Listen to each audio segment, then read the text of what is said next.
Good day, thinkers, thought leaders, progressives, and dreamers.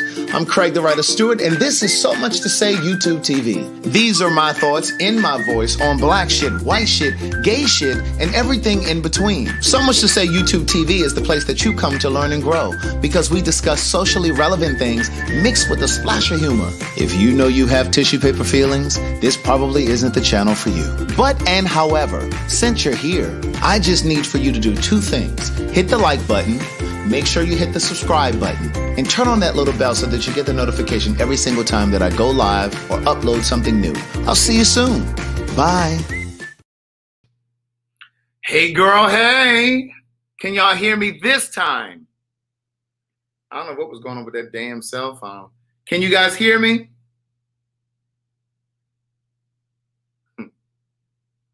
Y'all some shady people. That ain't nothing but Aretha trying to silence me from the grave. Can y'all hear me? All right. Oh, hey, girl. Hey. Let me get my...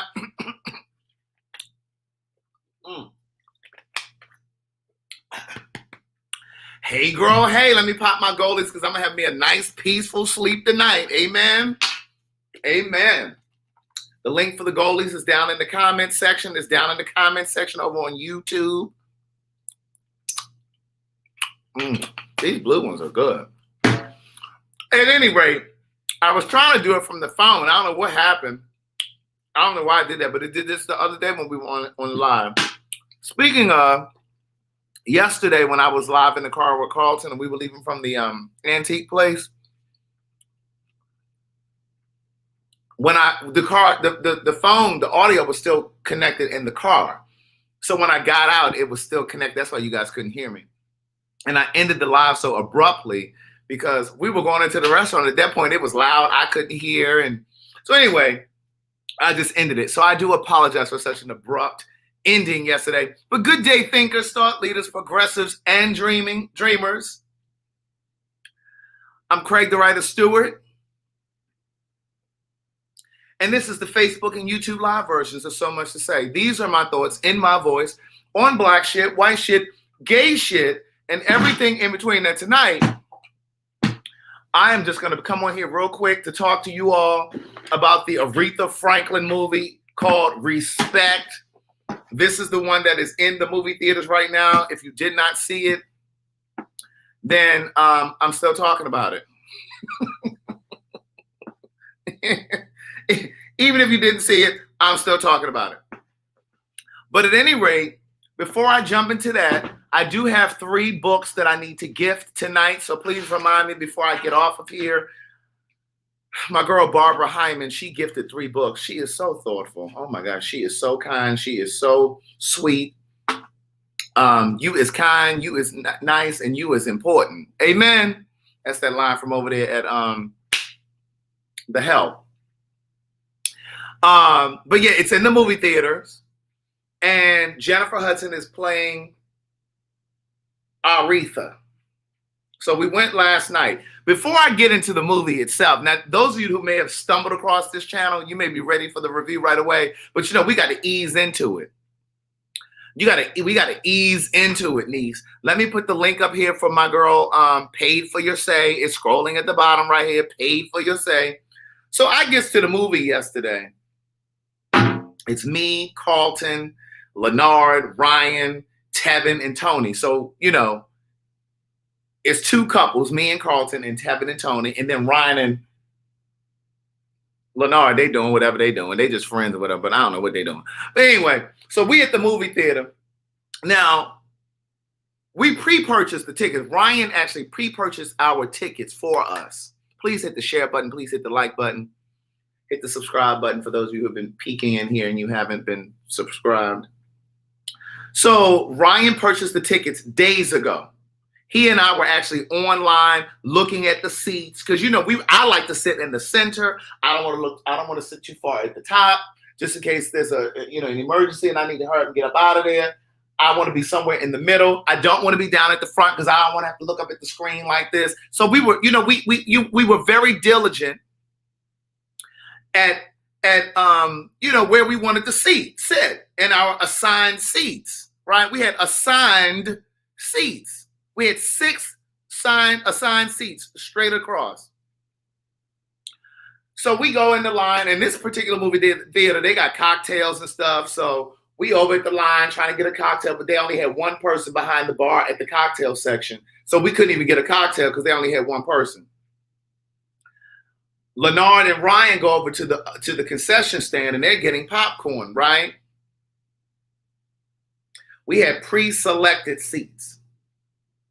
Not assigned seats. I'm sorry. Thank you, Crystal. We had pre-selected our seats. So Ryan and Leonard are over here getting getting popcorn and shit, right? So we get into the movie theater and the previews are on, right? Previews are running. We get over to the seats. Here come one of you, Sister Kate, sitting in our seat. And she's sitting right in the middle of the six. Like I just told you, it was 6 seats. She's sitting slap in the middle. So what we supposed to break up because you sitting here? And she reclined, right? Let me show you how she was sitting, because I love a good demonstration. We get to the theater. Here she go. She reclined back. We're like, niece, So it was me that said something. I was like, excuse me. I was like, these are our seats. Sister Kate, now mind you, she's sitting here, a black family. So for all the white people that are watching, don't say that I don't talk about black folks, because I definitely give us the business as well. Amen. Amen. So, and mind you, the lady who was in our seat, it was an older lady, right? It was an older black lady. And I think she had on a little bad wig, but but anyway, she's sitting in the seat and she reclined back. She got her snacks and stuff. And I'm like, girl, I hate to tell you, but girl, I'm gonna need you to get up. Girl, I'm gonna need you to gather all your snacks, your drink, and your little easy spirits, and I'm gonna need you to find your seat, right? So we sit there. So Carlton, he ain't gonna really say too much. So Carlton, he goes and sits in the next block of seats. I'm like, I want these seats right here. If I wanted to sit over there, I would have chose those seats early in the week with Ryan when we purchased our pre-selected seats. So Carlton went and sat down. So I'm over here handling business. And so it's just the previews right now. So I don't care about my volume. Now, I'm not being rude. I'm not being disrespectful or anything like that. But at this point, I'm not whispering. I'm not like, because the movie ain't started yet. It's the previews. So I said, so Ryan and Leonard hadn't come in yet. And Tevin and Tony, they always late to everything we do. So they came in 10 minutes into the movie. Child, when they came in, Aretha was almost a grown-up. The movie started with Aretha as a child. By the time Tevin and Tony came in, she was 16. But anyway, she was 16 by the time they came in. So at this point, it's just me and Carlton. So Carlton goes to sit down, and I say to the lady, I say, excuse me, those are our seats. So she was like, huh? She was like, oh, excuse me. She said, no. I said, these are our seats. I didn't know she couldn't hear me too well or what. I said, these are our seats. So some other woman, 2 or 3 seats down from her, obviously was with her, probably was her daughter or something. Here another one reclined back with her legs up. She talking about, they told us that we could sit anywhere. I was like, who told you that? I said, no, we paid for these seats. These. She's like, they told us that we could, no. And so we standing there, so Carlton said, babe, let's just sit right here. So I said, okay. So we went and sat down. But then it just kept working on me, right? Because I knew this movie was going to be full, right? And what I don't want to do is have to sit in some seats that somebody else pre-selected, and then somebody come tapping me on my shoulder in the middle of the movie, and now I got to gather my shit up and move someplace else. And since the 4, it was 4 of us there originally, but it was 6 of us total. And since it was 6 of us, I didn't want us to have to break up in the movie and sit out. No, we're not doing that. Excuse me. It is not my fault that you did not go on the website and purchase your tickets and select your seats in advance like we did. So I was like, okay, I'm just gonna be okay with it. But I said to Carlton, now mind you, the preview's still going. I said, if somebody come here and make us get up, she getting her ass up. I don't care who grandmother it is. She getting up. So anyway, Tevin and Tony come. Ryan and Leonard show up. And I look down like, Sister Kate, I'm gonna need you to get up. But I must have gave her one of them looks because she gathered her shit. She started getting her shit. She got her shit and she moved on down. You understand what I'm saying? It's just like, girl, why are you sitting in our seats? Black people. Why do we always try to break the rule? And I am black people too, because I definitely will try to break a rule. But girl, you know that that's not, I don't give a damn what they told you. We purchased these tickets. I want to sit here. So anyway, the movie starts. And I was waiting for young Aretha to start singing. And the little girl who played young Aretha was really good, right? She had a really nice voice and, all that stuff. What I will tell you right off the top, for those of you who saw Genius, which is the television version, the TV series with Cynthia Erivo, that particular one gave you more information. It gave you more content. It gave you more story. Obviously, because they had 8 episodes or 6 episodes, however many it was, I think it was 8. They had more time to be able to color the story. Of course, this was a movie, so it was only, I think the movie was like 2.5 hours or something like that. But what I will tell you is Jennifer, although she didn't give me Aretha completely, she did try to affect Aretha's little list. You know how Aretha had that little, not got, because she's gone now, but you know how she had that little list when she would speak on certain S words, and when she would sing certain things, and she kind of did Jennifer was doing that. But Jennifer, and she kind of like walked like Aretha a little bit, like in certain little sections and stuff. And certain things like the tone of her voice kind of gave me her a little bit, but I definitely did not see Aretha. But that's more than I can say for Cynthia, because Cynthia was just kind of flat. Cynthia didn't really give me Aretha, and Cynthia wasn't really in pocket on the song. When she sang Rock Steady, Cynthia was kind of like her syncopation, her timing, the way she was placing the words in the song, it wasn't really dead on. So Cynthia didn't really give me what I needed, but the storyline was good. And they were really, really honest, in my opinion, from the story in the TV show, because the family had nothing to do with the TV version, right? So in the TV version, you got to see Aretha's father being a philanderer. He had a lot of women. He gave these Saturday night parties every single Saturday. So it was a lot of drinking going on, a lot of sexing going on. Aretha got pregnant the way that they kind of suggested in the TV show and in the movie that Aretha got pregnant at one of those Saturday night parties. Aretha was like 12 or something, like 12, maybe 13 when she got pregnant. Now, what I did not like in the movie was they kind of glossed over that. If you weren't, now see, I consider myself like a music. Hold on. I kind of consider myself kind of like a music connoisseur. Like I don't know everything about music, but I have such an interest in music that I know a little bit about a lot of people in the music industry in terms of like researching them and stuff like that. So if you were a person that didn't really know Aretha's story, you could have missed a lot of stuff. In the movie, they didn't even mention that the guy Titus, who's in Unbreakable Kimmy Schmidt, which is a show on Netflix for those of you who may not know, he was playing James Cleveland. Yes, I'm a music history buff. There you go. There's the word. He was playing James Cleveland. They did not make that evident in the movie. They kept calling him James, but I knew that Aretha grew up with James Cleveland, and I knew that they had a close relationship. He had a close relationship with Aretha's father. The only time they let you know that Aretha was pregnant was in a flashback. It was a memory. And there was a scene where she was a little girl and she was standing at the kitchen sink, like she may have been washing dishes or something like that. And she turned around and she was showing, but there was never any dialogue about her being pregnant. Now in the television show, the grandmother said something. Aretha's father's mother said something. Where were you when this happened? How could you let this happen? Da da da da.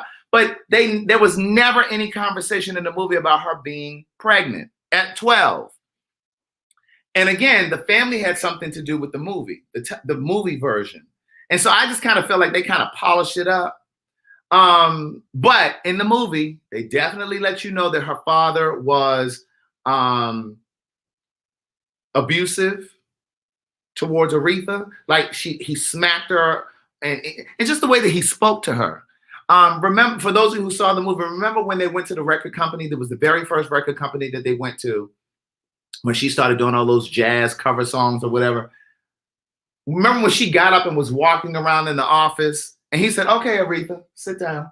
Like he was talking to her like she was just, it was just insane. But then for me, I was thinking maybe it's because that time in history, women were a little bit more soft-spoken, and men were a bit more domineering and kind of told them what to do. So maybe that was that. But the family definitely didn't seem to have a problem in the movie with coloring her father as venomous. Like he pulled the gun out on. I mean, it was like it was something else. But the line that really struck me and stuck with me was the line that Mary J. Blige delivered, which, by the way, Mary J. Blige was a lot better in this than I think she's been in a lot of things, because Mary can be real stiff and dry. I love Mary J. Blige, but as an actress, she's kind of linear, right? But in the beginning of the movie, when she was sitting on that piano or whatever she was sitting on, and she had that ponytail and she was like she was really, really expressing herself, and there were like emotions in there that you got to see from her that I've never really witnessed. But like when she said to Aretha, when Aretha was grown, when Aretha was still trying to find her musical sound, Dinah Washington said to her after she called her a bitch, she said, "You bitch." She told Aretha, she said, "Church folk are some of the most hypocritical and the most evil people alive." She sounded like some shit I've said. And she said, Ray Charles said that he had more sex. He had the best sex when he was playing the church circuit of any of his musical tours.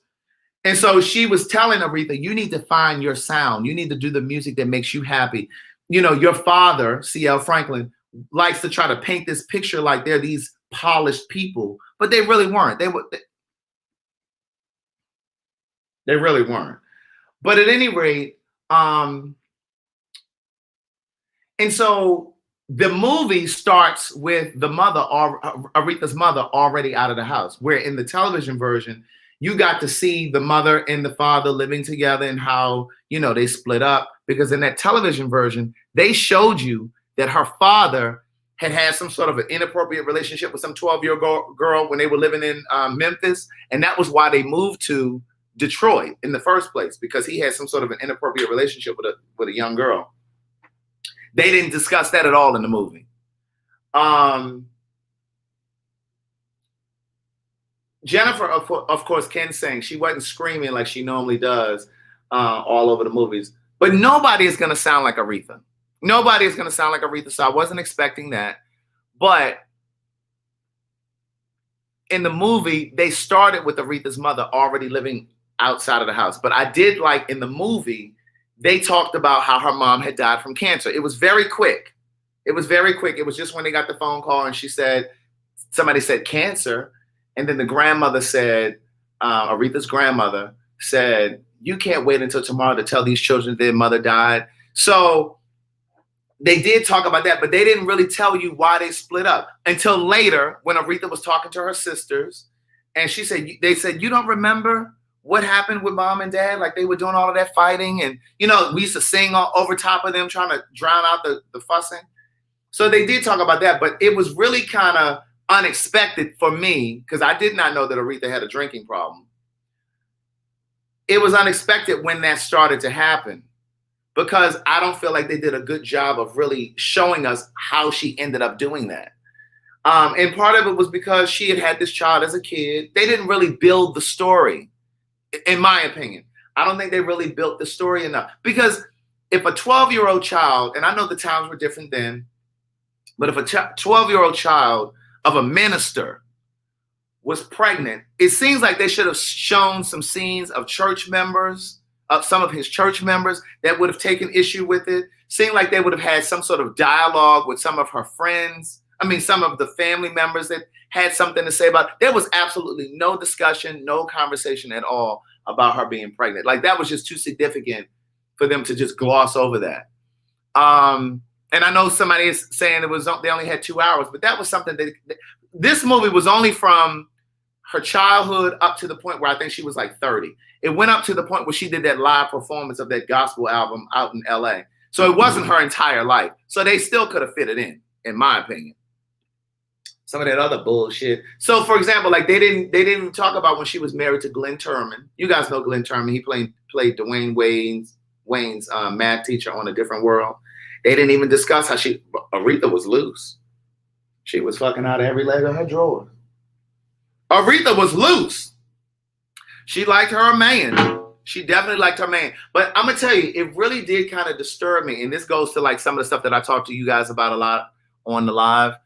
It really did disturb me how she allowed Ted. That's the one that Marlon Wayans played.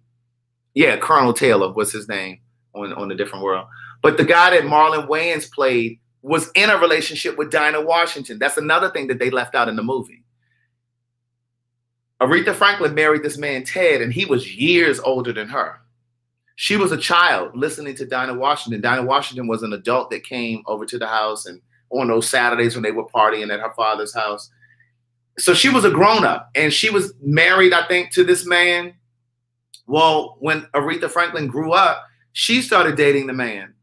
And they never really discussed that inappropriateness, which they did in the series. They definitely let you know that, you know, this grown-ass man was once married to Dinah Washington, and now he's married to young Aretha.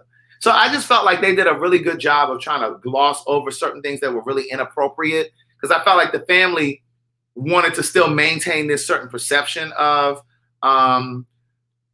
Aretha, even though she's gone. But my thing is, and it's the same as I felt about Wendy Williams' biopic or documentary or whatever it was, if you're not going to tell, in the same way I thought about Mary J. Blige's documentary over there on Amazon Prime, and I'm a Mary fan, but I thought that was garbage, because I just feel like if you're going to do a documentary, you should be sharing or showing us something that we did not know. Like, why are you still going to try to color the story and try to, you know, make it so esoteric? You understand what I'm saying? Like, I just didn't like that. I want to see the grit. I want to see the grime. You know what I'm saying? That would be like me writing my first book and not talking about me cutting out holes in the shower curtains when I was in college. Yeah, I was doing that because I was trying to suppress my sexuality, but I still wanted to see a naked boy. You know what I'm saying? So that's like if I was to write the story and not tell you how, you know, I'd be creeping in the bathrooms when nobody was in there, and I'd be cutting holes in the little nylon shower curtains because I wanted to see. You understand? Like, you want to know all of that kind of greasy stuff. You want to know the greasy and grit. Speaking of books, all 4 of my books are $16. I have marked them down. They are on my website. $16.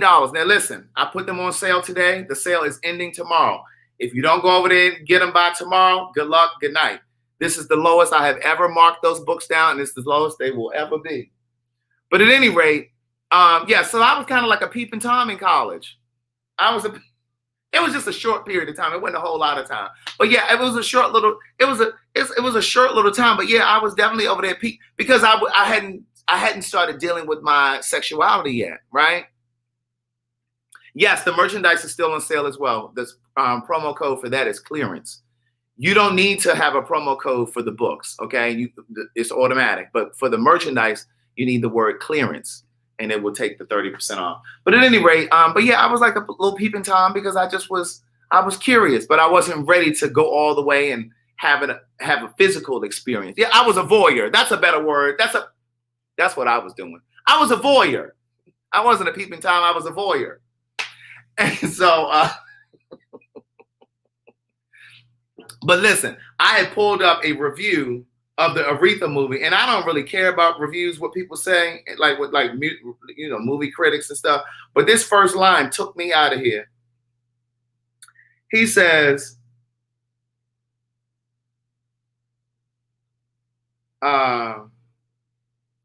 "Respect, the new musical drama based starring Jennifer Hudson as Aretha Franklin, is proof that the biopic is stale, and it's time to rework the equation."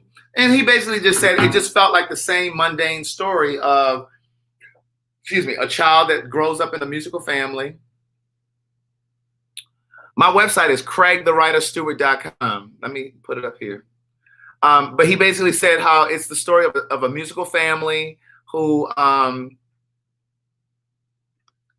grew up in a sordid family with dysfunction and this, that, and the third, and then they grow up and they have this great success, and then they struggle with alcohol or drugs, and then they, get themselves together. And that's what it felt like. It felt very rudimentary. And it just felt cheesy. And like, to me, I'll be honest with you, like the first 20 minutes of the movie, I was bored. And I said to Carlton, I said, I'm kind of bored watching this. It was a fucking snooze fest, the first 20 minutes. Keith, this particular movie wasn't her entire life. It was only up to the point where she was maybe 30. And don't quote me on her age, but it was up to the point where she did that live performance in LA. That was, let me see. Let me Google it real quick and tell you when that Aretha Franklin live performance was in LA. Aretha's live gospel album recording. It was in LA. Let me see what date that was. So it was in 1972. So it wasn't a great, the movie wasn't a great big part of her entire life. It was just that small little section. They could have done a lot more with those 2.5 hours. Oh, it was not, y'all, you guys are saying it was 1973. Okay, they're saying it was, and here it was saying 1972. But I know y'all know everything, so you probably, but I know y'all, you all know everything. So it says 1972 in here, but I know y'all know more than everything, even Google. But either way, whether it was 72 or 73, they had enough time to do what they needed to do, and they didn't do it. Okay? So the movie actually ends at that live performance. It doesn't go any further than that. But I don't know. I just felt like it was missing something. And I didn't really start enjoying the movie, like I said, until about 20 minutes in. And this is when she started recording.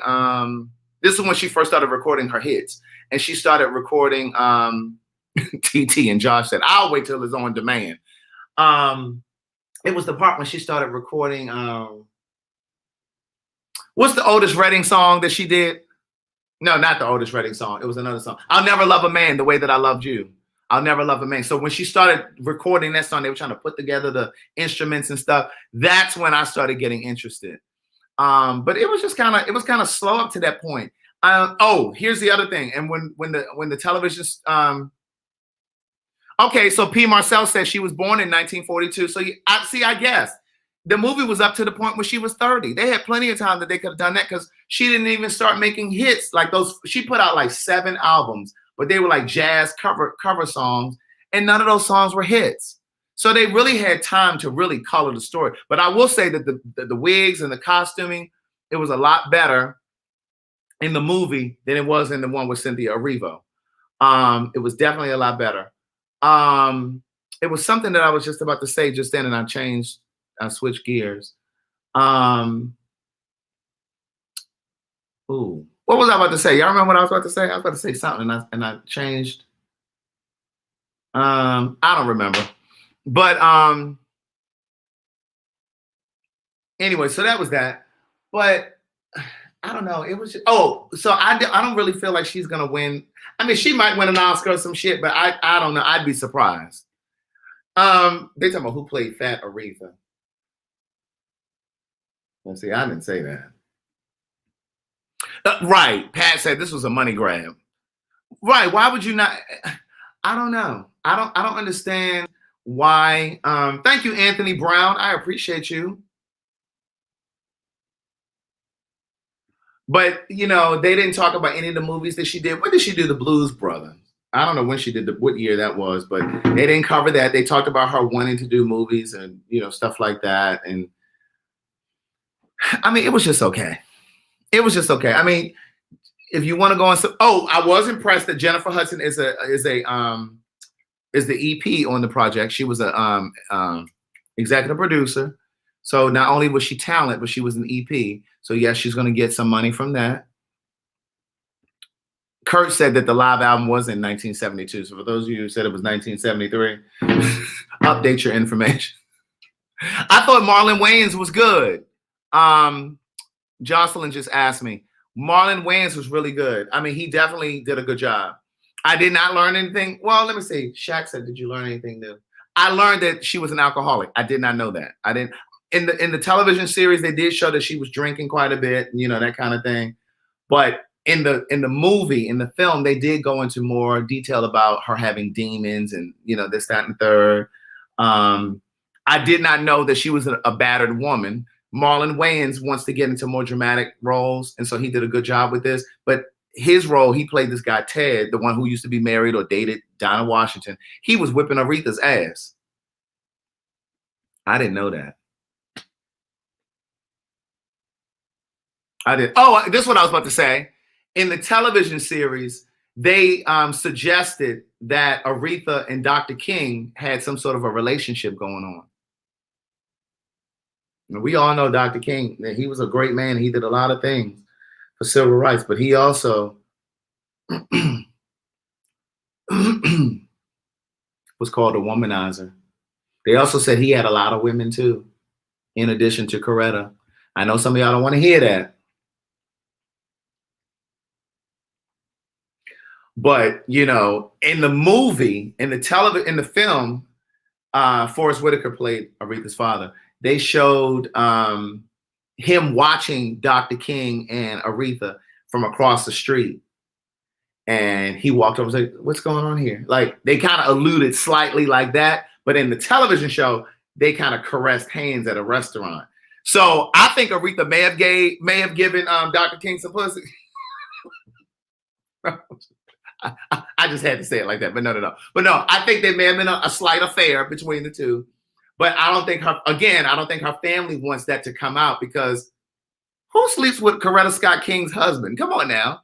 So I don't think they wanted us to know that. Oh, here's the thing that I felt was missing from the film. I did know that Aretha started putting money into civil rights, right? I did know, I actually read an article like earlier this year or last year where Aretha Franklin either paid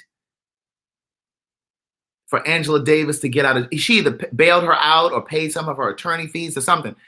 They mentioned, like they showed her being interested in what was going on with